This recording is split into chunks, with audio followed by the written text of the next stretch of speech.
Hello friends, आज मैं आप लोगों के लिए व्यक्तित्व और उसके प्रकार टॉपिक पे कुछ बताने वाली हूँ।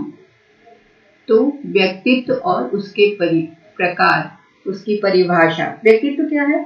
जो हम किसी को देखते हैं तो उसका चेहरा, उसका शरीर, उसके कपड़े, उसके पहरावे, ये सारी चीजें मिलकर उसके व्यक्तित्व को बताती हैं। तो सबसे पहले हम किसी व्यक्ति से प्रभावित होते हैं उसके शरीर को देखकर, उसके चेहरे को देखकर, उसके कपड़े को देखकर। ये सारी चीजें हमें सबसे पहले प्रभावित करती हैं। और ये कहा भी जाता है कि first impression is the last impression. तो कोई व्यक्ति अगर बहुत अच्छे मूड में और बहुत अच्छे तरीके से तैयार होकर हमारे समक्ष आता है तो उसकी छाप हम पर पड़ जाती है। तो इस तरह से व्यक्तित्व का बहुत ही महत्वपूर्ण स्थान है।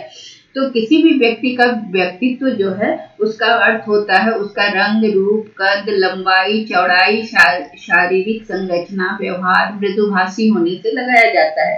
कोई जरूरी नहीं कि हर व्यक्ति मृदुभाषी ही हो, कोई कटु वाणी बोलने वाले भी होते हैं, लेकिन ये उनका व्यक्तित्व है जो जैसा बोलता है उसका व्यक्तित्व उसी रूप में जाना जाता है कि अरे वो बहुत गुस्सैल है, वो बहुत अड़ियल है, बहुत खड़ूस है। ये सब शब्द प्रयोग किए जाते हैं किसी के व्यक्तित्व के बारे में। इसलिए व्यक्तित्व केवल आपके रंग रूप से ही नहीं बल्कि आपकी वाणी से, आपके पहरावे से, सब चीज से प्रभावित होता है। ये समस्त गुण व्यक्ति के समस्त व्यवहार का दर्पण है। वास्तव में व्यक्तित्व केवल जीवन के विभिन्न पक्षों का सम्मिश्रण ही नहीं है बल्कि इसके विकास का, और व्यक्तित्व का विकास जो होता है और उसका गठन जो होता है उसका क्रम बहुत ही जटिल है और बहुत व्यापक है। व्यक्तित्व के निर्माण में बहुत सारी प्रक्रियाएं साथ काम करती हैं और बहुत सारे कारक और बहुत सारे व्यवहार को मिलाने से किसी भी व्यक्ति का व्यक्तित्व बनता है। व्यक्तित्व का अनुवाद अंग्रेजी में पर्सनैलिटी होता है और पर्सनैलिटी जो है वो एक लैटिन शब्द पर्सोना से लिया गया है। पर्सोना जिसका अर्थ होता है मुखौटा। जब जो मुखौटा नाटक करते समय कलाकार पहन लेते हैं और जिस भी कैरेक्टर को प्ले कर रहे होते हैं उसके कैरेक्टर का मुखौटा पहनकर उसके जैसा एक्ट करते हैं। इस शाब्दिक अर्थ को ध्यान में रखते हुए व्यक्तित्व को बाहरी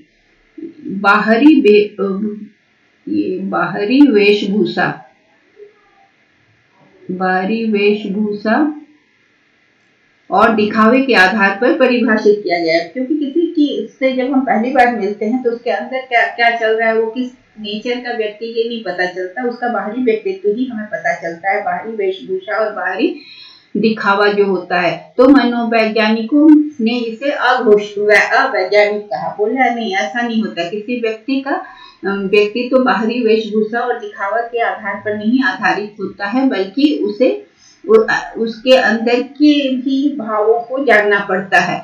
तो इसके लिए अल्पोर्ट नामक मनोवैज्ञानिक ने व्यक्तित्व का सबसे अच्छा परिभाषा दिया जिसको मान्यता प्राप्त हुई। तो अल्पोर्ट के अनुसार व्यक्तित्व क्या है? व्यक्ति के भीतर उन मनोशारीरिक तंत्रों का गतिशील और गत्यात्मक संगठन है जो वातावरण में उसके अपूर्व समायोजन को निर्धारित करते हैं। अल्पोर्ट ने 1937 में अपने परिभाषा उन्होंने व्यक्तित्व की दी और उन्होंने कहा कि व्यक्तित्व क्या है? किसी भी व्यक्ति के अंदर मानसिक और शारीरिक दोनों को मिलाकर उन्होंने मानव शारीरिक तंत्रों का, तंत्र क्या है कि मन में तो बहुत सारी भावनाएं हैं, संवेग है, ज्ञान शक्ति है, आदत है, भावनाएं तरह तरह के हैं, चरित्र है, मोटिवेशन है, ये सारी चीजें आती हैं। लेकिन शरीर में क्या होता है? शरीर के अंदर तो बहुत सारे सिस्टम काम कर रहे होते हैं, digestive system, respiratory system, skeletal system, फिर नर्वस सिस्टम, ये सारे सिस्टम मिलकर काम करते हैं। तो ये जो है वो मनोशारीरिक, मन के भावनाएं और शरीर में चलने वाले सिस्टम का गतिशील या गत्यात्मक संगठन है। क्योंकि सिस्टम जो है वो गत्यात्मक है, वो गतिशील है, हमेशा फंक्शनिंग है। क्योंकि कोई भी सिस्टम अगर सिस्टम स्टॉप करता है मतलब शरीर मर जाता है। तो व्यक्ति जब जीवित है तो उसके अंदर का सिस्टम फंक्शनिंग है, वो काम कर रहा है, तो इसलिए वो गत्यात्मक है। और जो वातावरण में उसके अपूर्व समायोजन को निर्धारित करते हैं, ये दोनों जो है मानसिक भाव और शारीरिक तंत्रिका, तंत्र या तंत्र जो है जो काम कर रहा है, ये दोनों मिलकर बाहरी वातावरण जो है उसमें उसका एडजस्टमेंट को निर्धारित करते हैं। अल्पॉट की इस परिभाषा में व्यक्तित्व के भीतरी गुणों और बाहरी गुणों को व्यवहार में सम्मिलित किया गया है। मतलब भीतरी गुण क्या स्वभाव है, क्या आपकी भावनाएं हैं, और बाहरी गुण में आपका रंग रूप कद काठी ये सारी चीजें आती हैं। ठीक है, तो लेकिन अल्पॉट का ज्यादा जोर किस पर है? भीतरी गुण पर उन्होंने ज्यादा जोर दिया है। तो व्यक्तित्व को विश्लेषित करते हुए उन्होंने कहा कि व्यक्तित्व एक ऐसा तंत्र है जिसमें मनोशारीरिक मन भी लिया उन्होंने और शरीर भी लिया। मनोशारीरिक, मानसिक और शारीरिक दोनों ही पक्ष को ले होते हैं। इस तंत्र के मुख्य तत्व क्या हैं? शील गुण, ट्रेट्स, जो आपके पर्सनालिटी के ट्रेट्स होते हैं। ठीक है, कि आप ऑनेस्ट हैं, आप ट्रूथफुल हैं, आप पंक्चुअल हैं, ये सारे ट्रेट्स होते हैं व्यक्तित्व का। फिर संवेग, इमोशंस, आप भावुक हैं या नहीं हैं, आपकी हैबिट, ज्ञान शक्ति, नॉलेज पावर, नेचर, चित्त प्रकृति, मतलब क्या है कि आपका नेचर कैसा है, आपका कैरेक्टर, अभिप्रेरक, मोटिवेशन क्या है, ये सारी सभी मानसिक गुण हैं। इनके आधार लेकिन इन सब का आधार क्या है? शारीरिक या व्यक्ति के ग्रंथीय प्रक्रियाएं या तंत्रीय प्रक्रियाएं। मतलब इन सब का आधार क्या है कि व्यक्ति के अंदर जो सिस्टम है, बॉडी का जो सिस्टम जो काम कर रहा है, इस सब का आधार वही है कि अगर सिस्टम अच्छा से फंक्शन कर रहा है बॉडी के अंदर, रेस्पिरेटरी सिस्टम सही है, सर्कुलेटरी सिस्टम सही है, ब्लड का फ्लो सही जा रहा है, ब्लॉकेज नहीं है, किसी तरह का कोई प्रॉब्लम नहीं है, हाई बीपी नहीं है, तो मनुष्य का स्वभाव या मनुष्य का जो मानसिक गुण है वो उससे प्रभावित होगा। लेकिन किसी का ब्लड फ्लो बहुत ज्यादा हाई बीपी है तो वो क्रोधी होगा, चिड़चिड़ा होगा, इरिटेटिंग होगा। इसी तरह से डाइजेस्टिव सिस्टम जिसका अच्छा से काम करेगा वो खुशमिजाज होगा, और नहीं तो क्या होगा, डाइजेस्टिव सिस्टम ठीक से काम नहीं करने से वो अपनी परेशानियों से जूझता रहेगा, तो वो आपके साथ अच्छे रूप में व्यवहार नहीं कर पाएगा। उसके पर्सनालिटी का वो एस्पेक्ट आपको नहीं दिखेगा जो ओरिजिनली था, क्योंकि वो अब व्याधिग्रस्त है और व्याधि से वो दुखी है, और दुखी पीड़ित होने की वजह से वो अपना 100% आपको अपने व्यवहार में नहीं दिखा सकता है। तो ये सारी प्रक्रियाएं जो है तंत्रिकीय और ग्रंथीय प्रक्रियाएं उसके मानसिक स्तर को प्रभावित करती हैं। गत्यात्मक संगठन का क्या मतलब हुआ? गत्यात्मक संगठन का मतलब है इस मनोशारीरिक तंत्र के भिन्न भिन्न तत्व, जैसे शील गुण, ट्रेट, जो सच्चाई, ट्रूथफुलनेस, ये सब आदत एक दूसरे से संबंधित होकर संगठित हैं कि उन्हें एक दूसरे को पूर्णतया अलग नहीं किया जा सकता। क्या मतलब है कि ये सारे गुण जो हैं आपके व्यक्तित्व के, वो गुण तभी जब उभर के आएंगे जब आप स्वस्थ होंगे। स्वस्थ शरीर में स्वस्थ मन का निवास होता है। तो स्वस्थ मन होगा तो आपका सब व्यवहार सही होगा, सम्यक होगा, सब संयमित होगा, और नहीं तो स्वस्थ मन नहीं है तो आपका व्यवहार सम्यक नहीं होगा। आप अचानक इरेटिक बिहेवियर कर देंगे, किसी से आप उलझ पड़ेंगे। तो ये गत्यात्मक संगठन का मतलब ये हुआ कि जो शारीरिक तंत्रिका तंत्र है और जो मानसिक, दोनों में तालमेल, जो दोनों एक दूसरे के साथ मिलकर चलते हैं और उन्हें एक दूसरे से अलग नहीं किया जा सकता, वो एक दूसरे को प्रभावित करते हैं। दूसरा है संगतता। संगतता का मतलब होता है कि कोई भी व्यक्ति का व्यक्तित्व में व्यक्ति का व्यवहार जो होता है वो एक समय जैसा करता है दूसरे समय में भी वैसा ही करता है, मतलब संगत होता है। इसका मतलब एक जैसा होता है। इससे दो भिन्न अवसर पर भी उसका व्यवहार एक जैसा होगा। सपोज कीजिए आप किसी से जाते हैं, वो बहुत गर्मजोशी से आपसे मिलता है, और दूसरे टाइम में अगर वो गर्मजोशी से आपसे नहीं मिलेगा तो उसके व्यक्तित्व में संगतता नहीं है, क्योंकि एक बार वो बहुत गर्मजोशी से मिले, लेकिन इसका वो नेचर होता है गर्मजोशी से मिलना, खुश मिजाज होना, हंसमुख होना, वो हमेशा उसी तरह से बिहेव करता है। तो इसलिए भिन्न अवसर पर भी वो एक जैसा होता है। तो व्यक्ति के व्यवहार में इस संगतता के आधार पर उसमें किस शील गुण का पता चल रहा है, कौन सा ट्रेट पता चल रहा है कि वो हर बार गर्मजोशी से मिलता है, बड़े तपाक से मिलता है, तो उसका अपनापन और गर्मजोशी का स्वभाव, ये शील गुण पता चलता है कि वो बहुत उसमें गर्मजोशी की भावना बहुत ज्यादा है, अपनापन की भावना बहुत ज्यादा है। तीसरा है वातावरण में अपूर्व समायोजन का निर्धारण।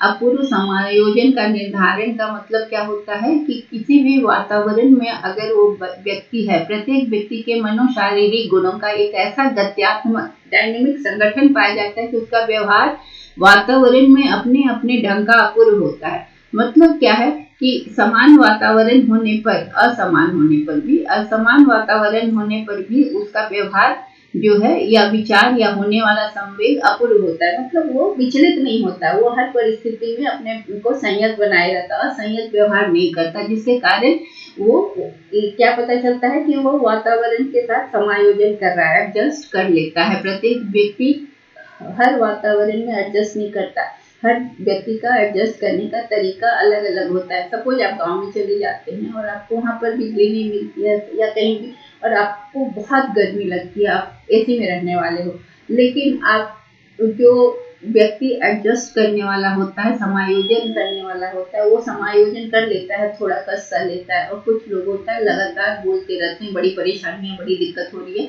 तो वो समायोजित नहीं हो पाते हैं। तो ये अपूर्व समायोजन का निर्धारण भी हर व्यक्ति के व्यक्तित्व में अलग अलग तरीके से होता है। व्यक्तित्व की परिभाषा हर कुछ मनोवैज्ञानिकों ने अलग अलग तरीके से दी। मन के अनुसार क्या है कि व्यक्तित्व एवं व्यक्ति के गठन, व्यवहार के तरीके, रुचियों और दृष्टिकोणों और क्षमताओं और तरीकों का सबसे विशिष्ट संगठन है। व्यक्ति, किसी भी व्यक्ति का व्यक्तित्व क्या है, तो उसके व्यवहार का तरीका, उसका इंटरेस्ट क्या, रुचि है, उसका पर्सपेक्टिव क्या है, नजरिया क्या है, दृष्टिकोण क्या है किसी चीज को देखने का, पॉजिटिव है कि नेगेटिव है, कि हर चीज में वो कमी निकालता है, छिद्रान्वेषण की आदत है। तो ये अगर जिसमें आदत है तो वही उसका व्यक्तित्व की विशेषता बन जाती है कि वो उस टाइप का है। वो तो नेगेटिव है, वो तो बोलेगा ही। कोई पॉजिटिव है तो हर नेगेटिविटी में से भी पॉजिटिविटी खोज लेता है।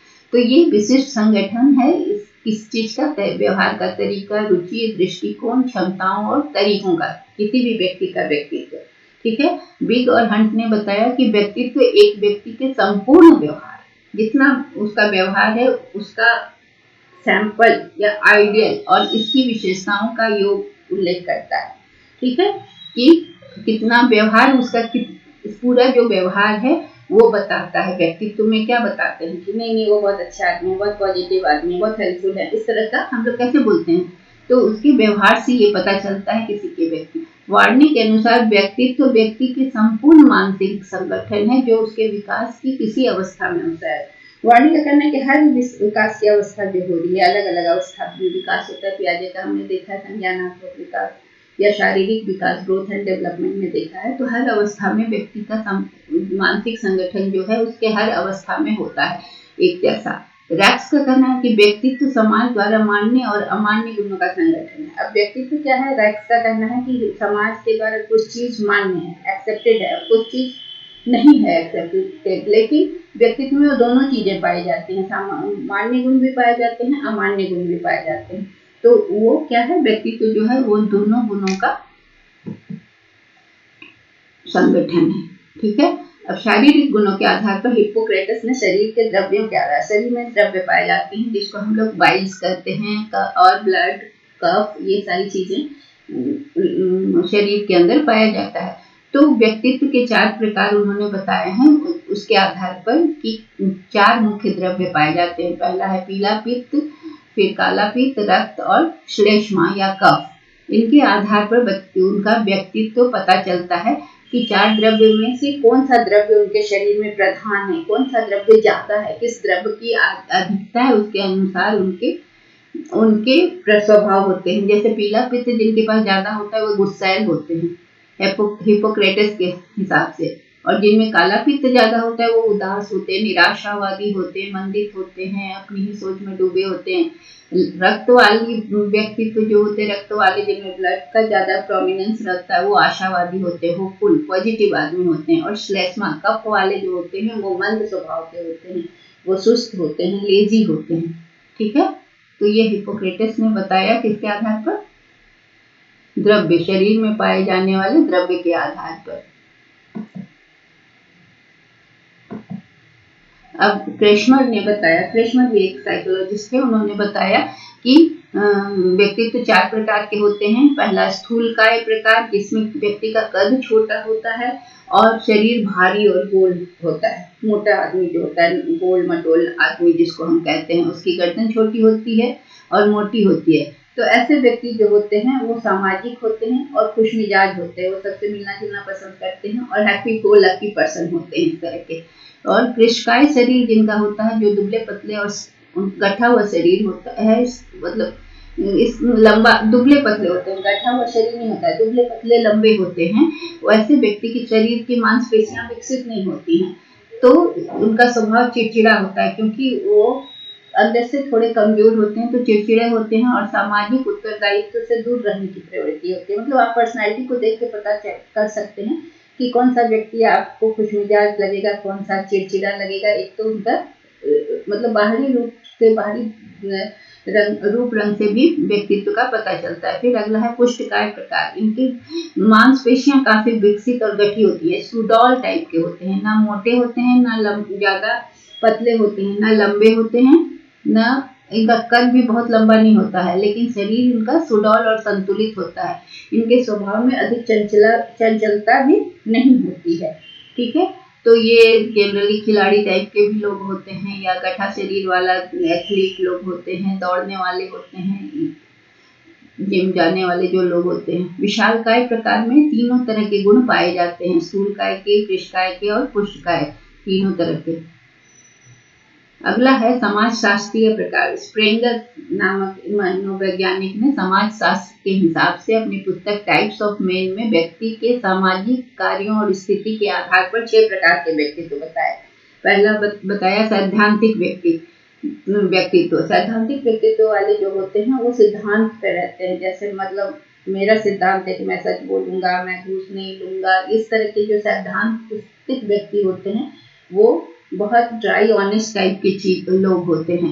दूसरे होते हैं राजनीतिक व्यक्ति, जो कि पॉलिटिशियंस होते हैं और पॉलिटिक्स में रुचि लेते हैं, लोगों को अपने भाषण से प्रभावित करते हैं और लोगों को अपनी तरफ अट्रैक्ट करते हैं। आर्थिक व्यक्ति जो होते हैं वो इकोनॉमिक टाइप के व्यक्ति होते हैं, हमेशा कैलकुलेशन में लगे रहते हैं, पैसों का जोड़ तोड़ करते रहते हैं, इसको इसमें बचा लें, उसमें बचा लें या उसमें खर्च कर लें, इस तरह के का व्यक्तित्व होता है। धार्मिक व्यक्ति पूजा पाठ और मंदिर घूमना और ये सब में लगे होते हैं। सामाजिक व्यक्ति होते हैं जो सामाजिक कार्यों में बढ़ चढ़ कर हिस्सा लेते हैं, कहीं भी शादी ब्याह हो, कहीं भी कोई फंक्शन हो, वो सबसे आगे आगे दिखते हैं। तो उस तरह के व्यक्तित्व उसका व्यक्तित्व होता है, वो लोगों से मिलना जुलना और लोगों को मदद करना पसंद करते हैं। कलात्मक व्यक्ति अपने अंतर्मुखी अपने आप में रहते हैं, घर में अकेले रहकर अपनी कला की साधना करते हैं, म्यूजिक का प्रैक्टिस करते हैं, पेंटिंग करते हैं। इनको लोगों से ज्यादा मिलना जुलना पसंद नहीं होता। अगला है मनोवैज्ञानिक प्रकार। मनोवैज्ञानिक प्रकार से मतलब मनोवैज्ञानिक युंग, जिसको हम युंग को बहुत लोग जंग भी बोलते हैं, इनको इनका स्पेलिंग है जुंग भी बोलते हैं। तो इन्होंने व्यक्तित्व को 2 तरह का बताया, अंतर्मुखी और बाह्यमुखी, और जिसमें दोनों के लक्षणों से उन्होंने उभयमुखी बताया। ठीक है, अंतर्मुखी व्यक्तित्व ऐसे व्यक्ति होते हैं जो बहुत चिंतनशील होते हैं और अपनी ओर सेल्फ सेंटर्ड होते हैं। ये व्यक्तित्व की लक्षण और आदत अभिवृत्तियां बाह्य रूप में नहीं पता चलता है। अंतर्मुखी होते हैं, सब कुछ अंदर रहता है इनके। ये बहुत मुखर नहीं होते हैं, लोगों से अपनी बातें शेयर नहीं करते हैं, इसलिए अंतर्मुखी कहा जाता है। ये बाह्य जगत के वस्तुओं से इनको कम अनुराग होता है, अकेलापन इनको पसंद होता है, कर्तव्य परायण होते हैं, अपना काम पूरा मनोयोग से करते हैं और समय का ध्यान रखते हैं। ये व्यवहार कुशल नहीं होते, क्योंकि ये सामाजिक दायरे में जाते ही नहीं, अकेले रहते हैं, हंसी मजाक या व्यर्थ के छल में नहीं फंसते। ये अंतर्मुखी व्यक्ति विचार प्रधान होते हैं, भावनाओं पर को जोर देते हैं, तर्क प्रधान और दिव्य दृष्टि प्रधान, 4 रूपों में व्यक्त किया है। विचार प्रधान मतलब बहुत अकेले होते हैं तो विचारवान होते हैं, सभी चीज का प्रोस एंड कॉन्स, अच्छाई बुराई देखते हैं। भाव प्रधान, वो भावनाओं में ज्यादा होते हैं, तो वो अलग अलग की भावनाओं से ओतप्रोत होते हैं, तो उसी तरह का संगीत, उसी तरह का कला, उसी तरह की कविताएं लिखते हैं। उसके बाद क्या है, तर्क प्रधान होते हैं, मतलब किसी भी बात के लिए उनके पास अच्छे तर्क होते हैं। और दिव्य दृष्टि प्रधान मतलब उनको दिखता है कि आगे क्या होने वाला है। ये 4 रूपों में विभक्त है। ये चिंताग्रस्त होते हैं और अपने वस्तुओं और कष्टों के प्रति सजग होते हैं, मतलब सेल्फ सेंटर्ड होते हैं, अपनी सारी चीजों के लिए बहुत अलर्ट होते हैं, भाव प्रधान होते हैं, आत्मचिंतन करते हैं और अपने आत्म का उद्धार करने के लिए भी चाहते हैं, सेल्फ एनालाइज करते हैं, इंट्रोस्पेक्शन करते हैं और फिर उसको इम्प्रूव करने की कोशिश करते हैं। स्वयं के लिए चिंतनशील होते हैं और शांत मुद्रा में होते हैं।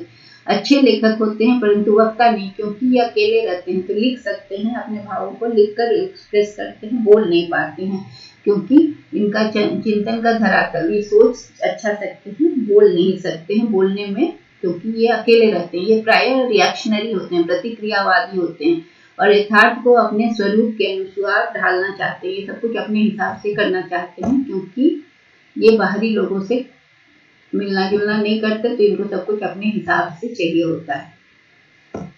बहिर्मुखी व्यक्ति वाले क्या होते हैं, इनकी रुचि बाह्य जगत में होती है। अंतर्मुखी को सिर्फ अपने में रुचि होती है, तो इनको बाह्य जगत में रुचि होती है और ये अपने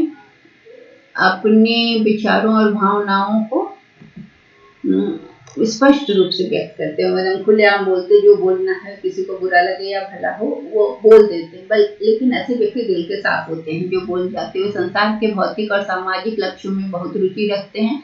इनकी विशेषता कार्यकुशलता की मात्रा अधिक होती है। अंतर्मुखी लोग की कार्यकुशलता केवल अपने तक सीमित है, अंदर सीमित है। ये बाहर का काम करते हैं तो इनकी मात्रा ज्यादा होती है, सबको प्रसन्न करते हैं और प्रशंसकों से घिरे रहना की कामना करते हैं। ये विचार प्रधान और व्यवहार कुशल होते हैं। निर्णय भी इनके भाव के अनुरूप होते हैं। वातावरण के साथ आसानी से ये कंडीशनिंग कर लेते हैं, किस वातावरण में रहना, आराम से एडजस्ट कर जाते हैं। ये आत्मचिंतनशील नहीं होते परंतु सभी के विचार के आधार पर अपना विचार प्रकट करते हैं। इनका अपना कोई चिंतन नहीं होता, सबके विचार सुनकर ये एक विचार बनाते हैं। बाह्य क्रियाओं की ओर संवेदनशील होते हैं और धारा प्रवाह बोलने वाले होते हैं, क्योंकि वो बाहर के लोगों से मिलते हैं, बातचीत करते हैं, तो इनको बोलने की आदत होती है, धारा प्रवाह। और स्वयं की पीड़ा की चिंता नहीं करते, क्योंकि ये सामाजिक दायरे में रहते हैं तो अपनी पीड़ा को जल्दी ही भूलकर दूसरे की मदद करने के लिए तत्पर हो जाते हैं। उभयमुखी व्यक्ति जो होते हैं वो दोनों के गुण को लेते हैं, दोनों का सम्मिश्रण। अंतर्मुखी कहीं पर हो जाते हैं, कहीं पर बहिर्मुखी हो जाते हैं। इनको उभयमुखी या विकासोन्मुखी भी कहते हैं। अलग अलग व्यक्तियों के अलग अलग गुण के कारण उनके दृष्टिकोण में अंतर पाया जाता है, तो इनके दृष्टिकोण को अध्ययन करके हम इनके व्यक्तित्व के विभिन्न पक्षों का विकास कर सकते हैं। क्योंकि ये आर्टिस्ट भी होते हैं तो ये वक्ता भी होते हैं, तो इस तरह के व्यक्ति को उचित मार्गदर्शन देकर इनका हम विकास कर सकते हैं, इनके व्यक्तित्व का। फिर शेल्डन एक मनोवैज्ञानिक हैं, उन्होंने शारीरिक गठन के सिद्धांत के आधार पर व्यक्तित्व का विश्लेषण किया या व्यक्तित्व का प्रकार बताया 1990 में, 1990 में, जिसे उन्हें सोरमेटो टाइप सिद्धांत कहा गया। सोरमेटोटाइप 3 तरह के व्यक्तित्व बताए, जो कि पहला है एंडोमार्फी, जिसमें व्यक्ति मोटे और नाटे दिखते हैं। इनके तहत शारीरिक गठन वाले व्यक्ति आरामदायक, खुशमिजाज, ऐसा हमने पहले भी देखा ना, खुशमिजाज क्रेशमर का था, तो आराम पसंद, खुशमिजाज, सामाजिक, खाने पीने की चीजों में अधिक अभिरुचि दिखाने वाले होते हैं। ठीक है, क्रेशमर और शेल्डन में कंफ्यूज नहीं करना है। दूसरा है मेसोमॉर्फिक, इनकी हड्डियां मांसपेशियां खूब विकसित होती हैं, शारीरिक गठन सुडौल होता है और ये खिलाड़ी, एथलीट, स्विमर, जिम्नास्ट, इस तरह के लोग होते हैं। एक्टोमॉर्फी में क्या होता है, कद लंबा तथा दुबले पतले होते हैं। इनका शरीर इकहरा होता है, मांसपेशियां बहुत नहीं होती। ये लोग अकेले रहना पसंद करते हैं, लोगों से मिलना जुलना बहुत पसंद नहीं करते। ये हुआ शेल्डन के हिसाब से। अगला है शील गुण उपागम। शील गुण उपागम का मतलब हुआ ट्रेट्स।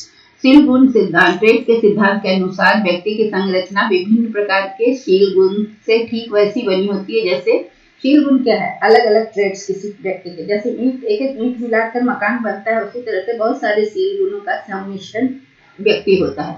ठीक है, तो व्यक्ति के व्यवहारों का वर्णन, जैसे व्यक्ति अगर सक्रिय है, सतर्क है, मंदित है, ये सारी चीजें उसके शील गुण होते हैं। कोई व्यक्ति बहुत स्लो होता है, धीरे धीरे काम करता है, उठता ही नहीं, जल्दी सोया रहता है, तो ये सब उसके ट्रेट्स हैं। कोई व्यक्ति एकदम फास्ट होता है, सब काम तुरंत समय पर खत्म कर लेता है, खुशमिजाज भी रहता है, लोगों से भी मिल लेता है, सारे काम करता है, तो ये सारी चीजें उसके ट्रेट्स हैं, शील गुण हैं। अलग अलग व्यक्तियों में अलग अलग शील गुण होते हैं।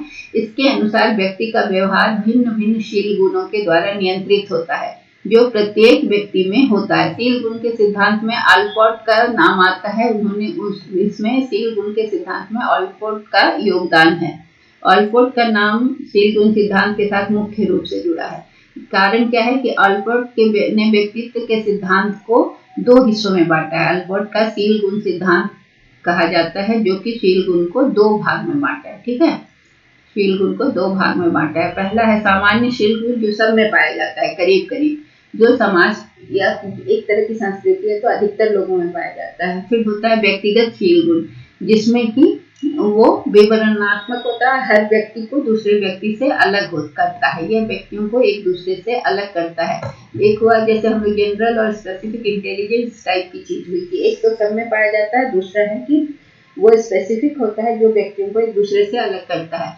तो पहला होता है उसमें अल्बर्ट के हिसाब से कि कार्डिनल ट्रेट। कार्डिनल ट्रेट क्या होता है? कार्डिनल ट्रेट जो कि किसी के पर्सनालिटी को डोमिनेट करता है और वो उसका इतना प्रमुख और प्रबल गुण होता है, इतना प्रमुख और प्रबल गुण होता है कि उसको छिपाया नहीं जा सकता है, वो दिखता है। जैसे प्रत्येक व्यक्ति के व्यवहार में इतना प्रमुख और प्रबल होता है कि उसे छिपाया नहीं जा सकता। इसमें क्या है कि प्रत्येक व्यवहार की व्याख्या कार्डिनल प्रवृत्ति के रूप में आसानी से की जा सकती है। जैसे मदर टेरेसा का क्या था? प्रबल गुण काइंडनेस, वो छिपाया ही नहीं जा सकता। तो काइंडनेस मदर टेरेसा का था। तो रूथलेस डिक्टेटर कौन था? हिटलर का डिक्टेटरशिप के लिए माना जाता है। तो उसका कार्डिनल ट्रेट क्या था?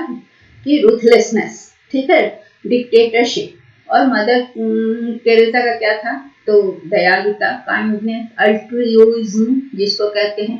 तो ये सारी चीजें जो होती हैं वो सेंट्रल कार्डिनल टेंडेंसी होती है, कार्डिनल ट्रेट होता है, जो कि एकदम उभर कर बाहर आता है, इसको छिपाया नहीं जा सकता। दूसरा है सेंट्रल ट्रेट। ठीक है, सेंट्रल ट्रेट सभी व्यक्ति में पाया जाता है। प्रत्येक व्यक्ति में 5 से 10 ऐसी प्रवृत्तियां होती है जिसके भीतर उसका व्यक्तित्व तो अधिक सक्रिय होता है। ठीक है, सेंट्रल ट्रेट में बहुत सारे व्यक्तियों के बीच में ये मतलब कुछ ऐसा ट्रेट है जो बहुत से लोगों में पाया जाता है, जैसे फ्रेंडलीनेस, ऑनेस्टी, ट्रूथफुलनेस, ये डिसिप्लिन, ये सारी चीजें सेंट्रल ट्रेट होती है। जो मतलब एक ग्रुप है पूरा तो उसमें 5 से 10 लोगों में ये क्वालिटी पाई ही जाती है। फिर होता है जैसे सोशलाइजेशन की प्रवृत्ति, फिर सेल्फ कॉन्फिडेंस, ये सब चीजें होती हैं सेंट्रल ट्रेट में। ठीक है, और सेकेंडरी ट्रेट क्या होता है? जो कि व्यक्तित्व के लिए कम महत्वपूर्ण होता है, कम अर्थपूर्ण और कम स्पष्ट होता है। जैसे क्या है कि सेकेंडरी ट्रेट है कि किसी को खाने की कैसी आदत है, कोई हाथ से खाता है, कोई चम्मच से खाता है, कोई नॉन वेज खाता है, कोई वेज खाना खाता है। तो ये खाने की आदत, इस हेयर स्टाइल सबका अलग अलग होता है। तो ये सब क्या है? सेकेंडरी ट्रेट, जो कि एक दूसरे के लिए अलग अलग होता है। तो जो मान लीजिए कि कोई चीज आपके लिए सेंट्रल ट्रेट है और वो अगले के लिए सेकेंडरी ट्रेट हो सकता है। जैसे कि सेंट्रल ट्रेट है किसी को नॉनवेज खाने वाले के लिए नॉनवेज खाना सेंट्रल ट्रेट है, और जो नहीं खाता उसके लिए सेकेंडरी ट्रेट हो जाता है। तो सेकेंडरी और सेंट्रल ट्रेट में अंतर हो सकता है, कभी सेकेंडरी ट्रेट सेंट्रल हो जाता है, कभी सेंट्रल ट्रेट सेकेंडरी हो जाता है। ठीक है, अब कैटल का हम लोग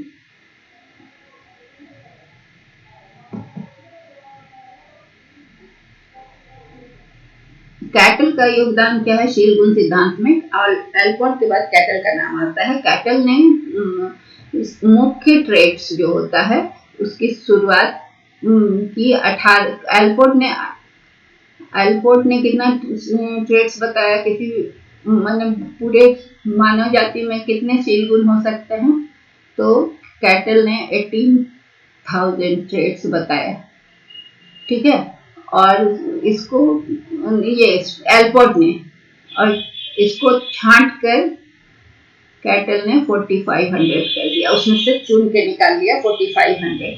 और बाद में इनको क्या हुआ कि समानार्थ शब्दों से मिलाकर, फिर उनको समानार्थ एक जैसे शब्द से मिलाकर फिर इनकी संख्या को उसने 200 कर दी।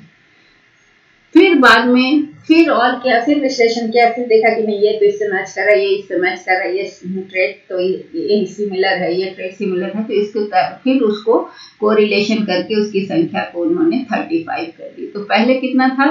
अल्बर्ट ने दिया था 18,000, उसको बदल कर 4500 किया कैटल ने, फिर कैटल ने ही उसको 200 किया, फिर उसका कोरिलेशन करके फिर अंत में उनको 35 कर दिया। अब उन्होंने दो हिस्सों में बांटा शील गुण को, ट्रेट को। पहला सतही सेल गुण, जिसमें क्या है कि व्यक्तित्व के ऊपरी सतह या परिधि पर होता है, जो कि व्यक्ति के दिन प्रतिदिन की अंतःक्रिया में अभिव्यक्त हो जाता है। जैसे रोज आप किसी के साथ रोज इंटरेक्ट कर रहे हैं तो आप बता सकते हो ना कि ये बहुत फास्ट काम करता है, बहुत स्लो है, और ये तुरंत पकड़ लेता है, कोई चीज जल्दी सीख लेता है, वो देर से सीखता है। तो ये सारी चीजें सतही शील गुण है, जो कि किसी व्यक्ति से आप 2-4 बार मिलते हैं तो उसको आप समझ लेते हैं। फिर मूल शील गुण क्या होता है? मूल शील गुण जो होता है कैटल के अनुसार, वो व्यक्तित्व की संरचना करता है। महत्वपूर्ण व्यक्तित्व में क्या महत्वपूर्ण है, किसी के व्यक्तित्व की क्या खासियत है, उससे पता चलता है। तो मूल शील गुण सतही शील गुण के समान व्यक्ति के दिन प्रतिदिन की क्रिया में स्पष्ट नहीं होता है। वो आप उसके साथ कुछ समय बिताएंगे, उसको नजदीक से जानेंगे, तब आपको पता चलेगा। ठीक है। फिर अगला है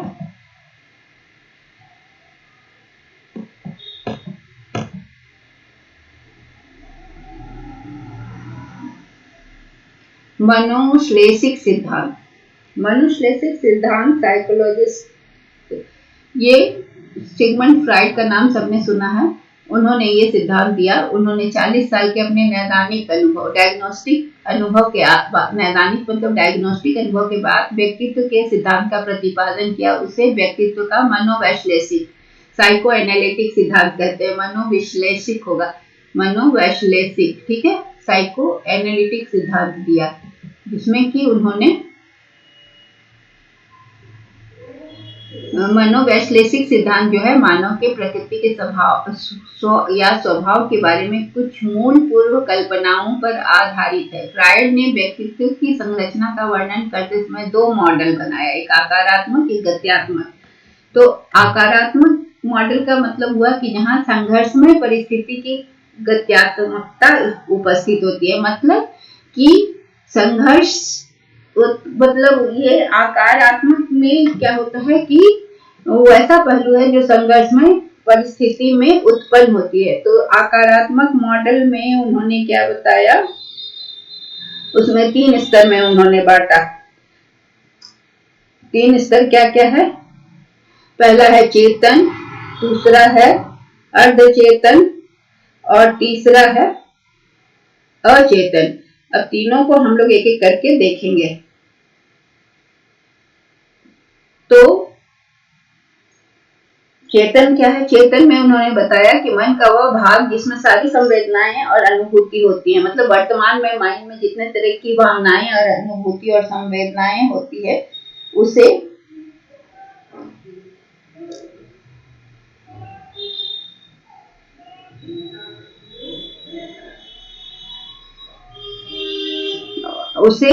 हम चेतन कहते हैं। मतलब आकारात्मक का क्या मॉडल का क्या मतलब है? मन का आकार जिससे संबंधित है कि मन का आकार किससे है, तो चेतन मन का आकार है, अर्धचेतन है या अचेतन है। तो चेतन मन से क्या हुआ कि वैसा भाग जिसमें सारे फीलिंग्स होते हैं, सारी संवेदनाएं, सारी अनुभूतियां होती हैं और वो प्रेजेंट में होती हैं, जो भावनाएं चल रही होती हैं। अर्धचेतन में क्या होती हैं कि वैसी भावनाएं जिसको हम कॉन्शियस, सबकॉन्शियस और अनकॉन्शियस, तो इसमें वैसी भावनाएं होती हैं अर्धचेतन में, सबकॉन्शियस में, जो कि हमारे अभी नहीं पता चल रहा है, अभी हमारे मन में ये भावनाएं नहीं चल रही हैं, लेकिन प्रयास करने से वो भावनाएं हमारे मन में आ जाती है। कुछ चीजों को हम जो भूले रहते हैं या मन में परे सबकॉन्शियस माइंड में पड़ा रहता है, वो कॉन्शियस माइंड में आ जाता है जब प्रयास हम करते हैं। अचेतन में कुछ ऐसे अनुभव होते हैं जो कि न तो चेतन में है, प्रेजेंट में भी नहीं है, न प्रयास करने पर आते हैं, वो अचेतन में होते हैं। तो इनका प्रभाव जो है, जो अचेतन मन में बैठा हुआ है, वो उसका प्रभाव चेतन और अर्धचेतन दोनों में बहुत ज्यादा पड़ता है। उनका प्रभाव ज्यादा होता है, और अचेतन का प्रभाव चेतन और अर्धचेतन से ज्यादा होता है। चेतन हुआ कॉन्शियस, अर्धचेतन सबकॉन्शियस, और अचेतन हो गया अनकॉन्शियस माइंड। गत्यात्मक या संरचनात्मक मॉडल, जिसको हम स्ट्रक्चरल भी कहते हैं। फ्रायड के अनुसार गत्यात्मक मॉडल क्या होता है? वो साधन होता है जिसके द्वारा मूल प्रवृत्ति, जो मानव का मूल प्रवृत्ति है, मनुष्य का जो मूल एनिमल इंस्टिंक्ट जिसको कहते हैं, मूल प्रवृत्ति जिसको कहते हैं इंस्टिंक्ट, उससे उत्पन्न मानसिक संघर्षों का समाधान होता है। ये 3 है, ईड, ईगो एंड सुपर ईगो। इनको वाह बोलते हैं हिंदी में। तो यह व्यक्ति का जैविक तत्व है, जिसमें क्या होता है कि उन प्रवृत्तियों की भरमार होती है। भरमार होती है मतलब कि जो आपका जन्मजात होता है, जो एनिमल इंस्टिंक्ट, जो कि क्या होती है कि आपके जन्म से आपके पास आ गई, और वो असंगठित, आक्रामकतापूर्ण और नियम आदि को मानने वाली नहीं होती है। वो जन्मजात है, वो उसको कोई मतलब डिसिप्लिन नहीं है, कुछ भी नहीं है, वो अनऑर्गेनाइज्ड है और एग्रेसिव है और नियम को मानने वाली नहीं है। इसमें क्या है कि जिसमें हमको प्लेजर मिलेगा, आनंद, प्लेजर थ्योरी पर आधारित होती है ये प्रवृत्तियां, अपने प्लेजर के लिए कुछ भी करना। ये छोटे बच्चों में बहुत ज्यादा होता है, जिनको ये सारी चीजें मतलब जन्मजात होती हैं, और जब तक उनको समझ नहीं आता तो इस तरह की चीजें, उनको जो चाहिए होता है वो चाहिए होता है, उसको पाने के लिए हर तरह की चीजें करते हैं। फिर ईगो क्या है? ईगो है मन के गत्यात्मक पहलू का दूसरा प्रमुख अंग। यह वह हिस्सा है जो कि वास्तविकता से जुड़ा होता है। ठीक है, तो पहला हुआ कि बच्चा रोता है, खिलौना चाहिए। दूसरा है उसको मना कर दिया गया, फिर भी वो लेना चाहता है। ठीक है, और परा अहम क्या हो गया? ये ईगो से भी सुपर ईगो हो गया कि अब उसको मना कर दिया गया है, तो अब उसको दिया भी जाएगा तो वो नहीं लेगा। यहाँ पर ये इस तरह का होता है कि जब बच्चा बड़ा होते जाता है तो अपना तारतम्य माता पिता के साथ स्थापित करता जाता है, और बच्चा सीख लेता है कि क्या उचित है और क्या अनुचित है। तो ये क्या है कि पहला है कि बस इंस्टिंक्ट है कि जो चाहिए सो चाहिए। दूसरा है कि वो वास्तविकता में है कि ये नहीं मिल सकता है। तीसरा है कि अब मना कर दिया गया है तो मिलने के बाद भी वो मना करेगा कि नहीं ये नहीं लेंगे। अगर उसको समझा दिया गया कि ये उचित नहीं है तो वो मान जाता है। तो इसको हम सबकॉन्शियस नहीं, इसको हम सुपर ईगो कहते हैं। फिर द्रव्य वाला तो हमने देख लिया। अब लास्ट है भारतीय दृष्टिकोण के आधार पर। हमारा जो भागवत गीता है उसके आधार पर व्यक्तित्व का उल्लेख किया गया है। वो 3 तरह के व्यक्तित्व में गुण पाए जाते हैं। 3 तरह के गुण होते हैं, एक सतोगुणी, तमोगुणी और रजोगुणी।